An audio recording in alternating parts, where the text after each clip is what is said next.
Here is Derek and Alex King. In 2002, these boys were sentenced to numerous years in prison for the murder of their father, Terry King. Alex King was further charged with attempting to escape from the juvenile prison, in which he was incarcerated in 2005. Alex became friends with his neighbor, Ricky Chavez, who was a lot older than him. They were doing illegal activities together because Alex was very young and he didn't know what he was doing wrong. But one day, Ricky told the boy to go do something horrific, and he did exactly that. The brothers bludgeoned their father to death. On November 26, 2001, Derek and Alex beat their father to death using an aluminum baseball bat. To conceal their crime, the boys set fire to the family's home in Cantonment, Florida. A family friend of Ricky Chavez was convicted of being an accessory to the murder after he had hid the boys in his trailer home after the murder and washed the blood from their clothes. Terry King was 40 years old at the time of his passing. Alex, you're charged with first-degree murder, aren't you? Yes, sir. And I want you to know, I want the jury to know that I'm giving you what's called use immunity. That means that you can tell the truth here today, you can testify, and whatever you say here today can't be used against you. Do you understand that? Yes, sir.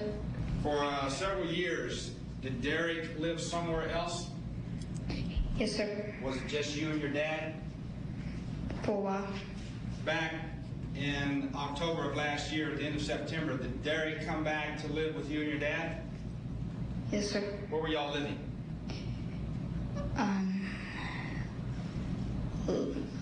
Cantonment. Was it on Muskogee Road? Yes, sir. Now, did you develop a relationship with Ricky Chaps? Yes, sir. Did you at some point believe that you were in love with Ricky Chaps? Yes, sir.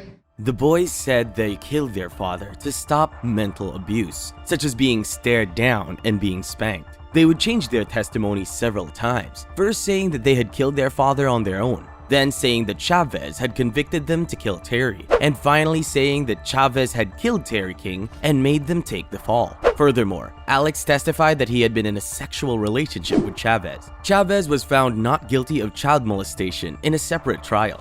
This is Sierra Halseth and Aaron Guerrero. This young girl and her boyfriend were each given a life sentence with the possibility of parole for the murder of the girl's father, Sierra, who was 16 at the time, and Aaron, who was 18 at the time. Sierra and Aaron admitted to killing Daniel Halseth, who was 45, and trying to set his house on fire. They also admitted to taking his car and debit card to flee to Salt Lake City. On April 9, 2021, Halseth's burnt body, which was stabbed and cut 70 times, was found in the garage of his northwest Las Vegas home. The teens were taken into custody 4 days on April 14th in Salt Lake City. Sierra and Guerrero were sentenced to life in prison with the possibility of parole after 22 years by District Judge Tiara Jones. The defendant were also ordered to restitution of $5,000. Two defendants pleaded guilty to all the charges they faced: murder with a deadly weapon, conspiracy to commit murder, arson, robbery with a deadly weapon, conspiracy to commit robbery, and 4 counts of using a deadly weapon in a fraudulent way.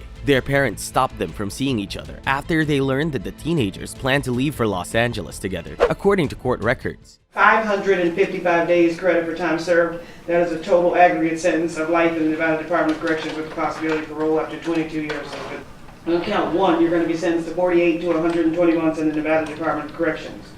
On count 2, you're going to be sentenced to life in the Nevada Department of Corrections with the possibility of parole after 20 years has been served, plus the consecutive 24 to 60 months in the Nevada Department of Corrections for the deadly weapon enhancement. In court, while Aaron seems to be breaking down, Sierra seems bored. There's more to this person than meets the eye. But one thing is certain, she's not laughing now. This is Antonio Barbeau. According to prosecutors, the 14-year-old Wisconsin boy killed his 78-year-old great-grandmother with a hatchet. Barbeau is expected to be eligible for parole when he is 50 years old. In the September 2012 death of Barbara Olson in her Sheboygan Falls home, Barbeau pleaded no contest to first-degree intentional homicide. He read a statement in court asking for forgiveness and apologizing for the killing. He expressed regret for his actions. In the court, he begins breaking down after hearing his sentencing. The situation was so sad that even his attorney began to cry. Neither of them could speak because they were crying so much. Barbeau appeared too overwhelmed to read his own statement, and he handed his handwritten notes to his attorney. Barbeau had told the court that he had attacked his grandmother with a hatchet, and his friend Nathan Pape, 14, attacked the woman with a hammer. The two were accused of breaking into Olson's home to rob her and then kill her. During his testimony, Barbeau stated that he and Pape each struck Olson 3 to 4 times during the attack. He said he tried to put his great-grandmother's body into the trunk of the car, but when he couldn't, he left Olson's body in the garage and covered it with a blanket. In court, a medical examiner determined that Olson suffered more than 18 blows to the head. This is Philip Chisholm.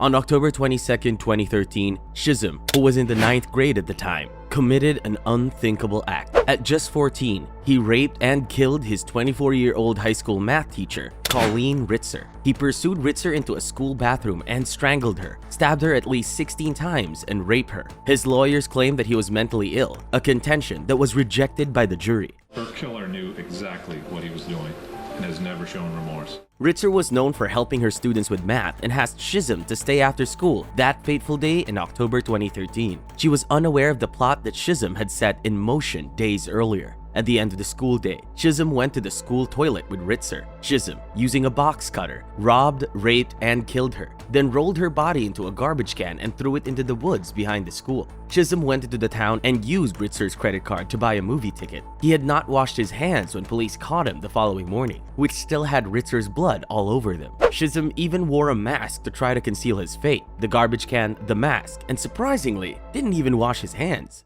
Put this animal behind bars for the maximum possible sentence. Do not give this coward the opportunity to shatter another family's lives. Philip Chisholm was charged with murder, aggravated rape, and armed robbery of Colleen Ritzer. The indictment that was issued stated that he was tried as an adult and was sentenced to spend the minimum 40 years behind bars on February 2016. The court will impose the mandatory life sentence for the murder of Colleen Ritzer and set a parole eligibility date of 25 years, the highest level our law allows. He will be 54 years old when he receives his first chance at freedom. He was cuffed and led out of the courtroom in front of Colleen's family, who were all wearing her favorite color, pink. The touching tribute did not seem to affect the teenage murderer, who showed little or no remorse. This is Nehemiah Grigo. On January 19, 2013, a mass shooting killed 5 members of the Grigo family, the parents and the 3 younger children in South Valley, New Mexico. Nehemiah Grigo, the 15-year-old son of the family, was arrested and charged with the shootings. There were 2 different weapons that they were shot with. He took the life of his entire family. Needless to say, he's now giving up his own life and is behind bars forever. He was a minor at the time of the crimes, so the family court judge proposed that he be sentenced accordingly. The prosecutor appealed, and the appeals court overturned this decision in 2019. Grigo was sent to prison as an adult. It is difficult to believe that a 15-year-old had the will or the urge to not just take his siblings, but also his mother, father, and 3 younger sisters. Grigo was charged with 2 counts of murder and 3 counts of child abuse resulting to death after he was booked into the Bernalillo County Juvenile Detention Center. He agreed to talk to the police without an adult or a lawyer present. At the time, Grigo told police investigators that he was angry at his mother and had suicidal thoughts. Due to insanity, he pleaded not guilty initially, but in October 2015, Grigo pleaded guilty to 2 counts of second-degree murder and 3 counts of child abuse resulting in death.